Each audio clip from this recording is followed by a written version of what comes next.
आज राजेवाडी ग्रामस्थांच्या वतीने खोटा अट्रॉसिटी गुन्हा दाखल केल्याबद्दल बेमुदत धरणं आंदोलन केलेलं आहे।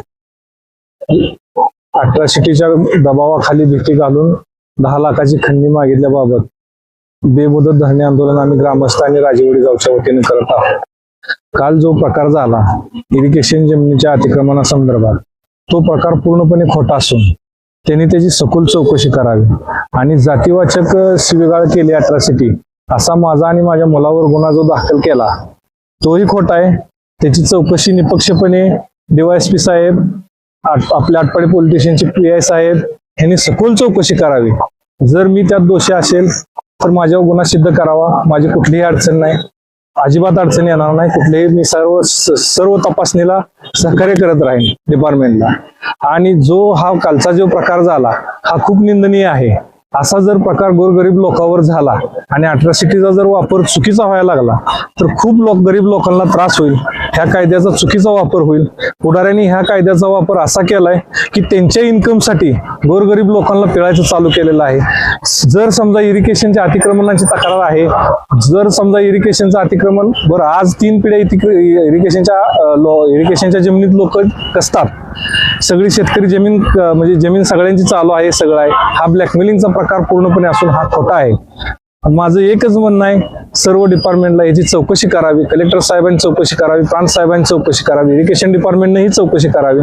आमची कुठलीही त्यात चूक राहणार नाही, आम्ही त्या सर्व गोष्टी सहकार्य करू। आणि अट्रॉसिटी घालणे, ब्लॅकमेलिंग करणे, दमदाटी करणे ह्याही प्रकरणाची सखोल चौकशी व्हावी। विनाकारण कुणालाही त्यात बदनाम करणे, अडकवणे, अट्रॉसिटी घालतो पैसे दे, खंडणी मागणे हा प्रकार बरोबर नाही। ह्याच्यासाठी चौकशी करावी आणि त्यासाठी शासनाने ह्याच्यावर कडक धोरण अवलंबावं। आणि ज्यावेळी हा गुन्हा तुम्ही सिद्ध करता, आंदोलनाला बसता, ज्या तो महावीर चव्हाण आंदोलक होता त्या महावीर चव्हाणनं स्वतः 2.5 एकर जमीन इरिगेशनच्या अतिक्रमित काढलेली आहे, तोही ब्लॅकमेलिंग करतोय, तो स्वतः चोर आहे। माझी DYSP आणि SP साहेबांना विनंती राहील की बाबा त्याही प्रकरणाची त्यांनी चौकशी करावी। राजेवाडी चोऱ्या होतात, चोऱ्या माऱ्या करतो, ब्लॅकमेलिंग करतो, कुठल्याही पुढाऱ्याकडे जायचं मी तुमचा आहे, मी असा आहे तसा आहे। माझ्या आटपाडी तालुक्यातल्या सर्व पार्टीच्या पुढाऱ्यांना विनंती राहावी की बाबा ह्यातून तुम्ही सखोल चौकशी करा। खरंच आम्ही दोषी असेल, आमच्यावर कायदेशीर काय कारवाई तर कराच तुम्ही, करण्याबद्दल आमचं काही मत नाही। पण चुकीच्या घटना आणि चुकीच्या स्टेटमेंट आणि चुकीचं ही जर होत असेल तर कायद्याला वेगळं वळण लागलं जाईल, हीच माझी विनंती राहील। आणि राजेवाडीच्या जमिनी आज नाहीत, ह्या जमिनी 3 पिढ्या आहेत, 3 पिढ्या। आणि जे अतिक्रमित बोलतात, जे तानाजी पवार म्हणून काल माजी सैनिक इथं त्यांनी जे स्टेटमेंट केलं, त्या तानाजी पवारांची चौकशी व्हावी। ते सातारा जिल्ह्यात सातारा गावचे रहिवासी आहेत, देवापूर गावचे रहिवासी। सातारला त्यांच्या 2 संस्था आहेत मोठ्या, त्यांना गोरगरिबांची जमीन कशाला पाहिजे? अतिक्रमित जमीन गरीब कसून खातात ना। तुमच्या एवढा इन्कम आहे, तुम्ही गरीब नाही, तुमची मुलं सर्व्हिसला आहेत, सगळं तुमचं सर्व्हिसला आहे, मग तुम्ही गोरगरीब लोकांना धमकी का देता?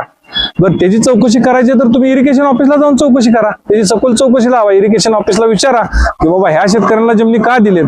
मग तुम्ही अट्रॉसिटी घालून काय साध्य होणार आहे? अट्रॉसिटी घालणे, दम देणे, भेटतोय का बघणे, ब्लॅकमेलिंग होतोय का बघणे हा आटपाडी तालुक्यातल्या पुढण्याचा धंदा झालाय। आणि ह्याच्यामुळे असं होईल की सर्वसामान्य लोकांना न्याय मिळणार नाही। राजेवाडी गावचा इतिहास आहे, राजेवाडी गावातला सर्व मागासवर्गीय समाज, सर्व समाज एक दिलानं वागतात। ह्या सर्व गोष्टीमुळं ह्या गोष्टीला अंतर पडत जाईल, लोकांचं प्रेम बिघडत जाईल। आमचं एकच म्हणणं आहे, DYSP साहेब असतील, SP साहेब असतील, तहसीलदार साहेब असतील, कलेक्टर साहेब असतील, यांना एकच आमची विनंती आहे की बाबा ह्याचा सखोल चौकशी करा। आणि ह्याची सखोल चौकशीतनं काय निष्पन्न, आणि खरंच जर आम्ही त्यांना शिवीगाळ केली असेल किंवा मी माझ्या मुलांना धमकी दिली असेल तर गुन्हा सिद्ध होईल ना।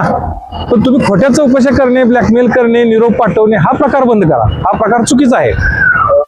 आटपाडी तालुक्यामध्ये राजेवाडीची एक वेगळी ओळख आहे की गुन्ह्या गोविंदानं सर्वधर्मीय राहणारं एक गाव, ही जी ओळख आहे ती यामुळे कुठेतरी पुसली जाईल असं वाटतं। आमच्या गावाचा इतिहास आहे राजेवाडी। राजेवाडी गाव हा 12 बलुतेदारांचं गाव आहे, सर्व समाज संपन्न गाव आहे आणि सर्व समाज आमचे एकत्र राहतात। आमच्या गावाला मशानभूमी सुद्धा एकाच ठिकाणची आहे, सर्व समाजाची मशानभूमी आमच्या गावाची एका ठिकाणची आहे। आमच्या गावाचे संस्कार खूप चांगले आहेत, पण असा काय प्रकार झाला तर राजेवाडीच्या संस्कारावर बाधा येईल, राजेवाडीत लोक अंतर देऊन वागतील। आणि ह्या गोष्टीची चौकशी सर्व कर। माझी राजेवाडीतल्या मागासवर्गीय समाजालाही विनंती आहे की बाबा तुम्ही ह्यातून चौकशी करा, ह्यातनं आदर्श काय निघणार आहे, आणि जर तालुक्यात असे प्रकार घडत असतील तर ह्याच्यासाठी सुद्धा इथल्या पालकमंत्र्यांनी लक्ष घालावं आणि त्याच्यात लक्ष घालून ही खरं आहे खोटं आहे काय बाबा प्रकार आहे हो. आणि जर सर्व एखादा माणूस उद्योगी आहे व्यापी आहे जर ह्याला तुम्ही अडकून जर त्याचा इन्कम सोर्स थांबवत असेल तर असं नाही होणार, असा अन्याय होतो. आणि ज्यावेळी तुम्ही अन्यायाला वाचा फोडणार आहेत हा धंदा काय तुमचा किती वेळा प्रकार झाला. आटपाडी तालुक्यात एकच प्रकार आहे, काय झालं अट्रॉसिटी घालायची, दम द्यायचा, आंदोलन पुकारायचं आणि त्याला ब्लॅकमेल करायचं. पण जर खरंच गोरगरिबावर असा अन्याय झाला तर त्यावेळेस कायदा लूज पडेल. आणि जर खरंच गोरगरिबावर अन्याय होत असेल तर मग ह्याला अर्थ काय राहील. तुमच्याकडे याबाबतची सर्व कागदपत्रे आहेत ना. हे कागदपत्र वरिष्ठांना तपासण्यास दिले आहे. मी बायस साहेबांना तपासणीसाठी सर्व डॉक्युमेंट दिले. बरं माझं अतिक्रमण आहे असं त्यांचं म्हणणं आहे किंवा पूर्वीची जागा आहे त्यांची, तर मी 30 वर्षापासून 17 वर्ष वीटभट्टी धंदा करतो.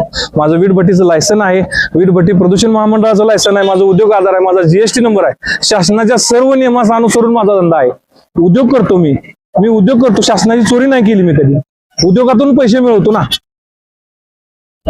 मी सुशिक्षित बेकार आहे या नावाखाली मला जलसंपदा मंत्री रामराजे नाईक निंबाळकर शिफारस आमदार अनिल भाऊ असताना त्यांनी मला शिफारस करून ती जागा दिली 2011 साली. आणि 2011 सालापासून माझा 17 वर्ष तिथं बिझनेस आहे, व्यवसाय. जर तुम्हाला वाटत होतं की बाबा तुमची जागा आहे किंवा तुम्हाला मला काय ब्लॅकमेलिंग करायचं होतं, 17 वर्ष तुम्ही आला नाही तिथं, चौकशी केली नाही. आज तुम्हाला सगळं चांगलं लोकांच्या शेती जमिनी लोकांनी व्याजानं पैसे काढून लोकांनी सगळ्या कष्ट करून विहिरी पाडल्या, सगळं केलं. माझी इरिगेशन डिपार्टमेंटला सुद्धा विनंती राहील की बाबा तुम्ही चौकशी करा आणि शेतकऱ्यांचे जे बाबा अतिक्रमित आहे त्यांच्याकडून तुम्ही वारंवार त्यांचा महसूल बुडवलाय.